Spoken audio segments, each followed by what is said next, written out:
This is an underrated trick for mixing, yeah, but I promise you, it's so important.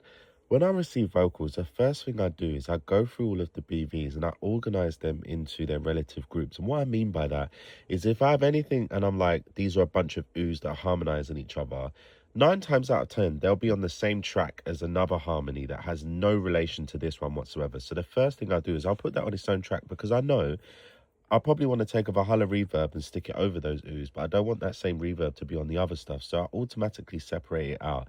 And I do this similar thing for all vocals because you really can't trust the person who's sending you the vocals to have that same level of detail as yourself. For example, on this one track, I had a high harmony and then over here was the low octave of something. And it's like, imagine trying to mix this. You want to be able to put one EQ curve on this because it's the high harmony. And then you want to take that low, separate it out onto its own track so you can treat it differently. It's the boring stuff, but honestly, this stuff is like the most important stuff. And it just makes your workflow down the line so much easier.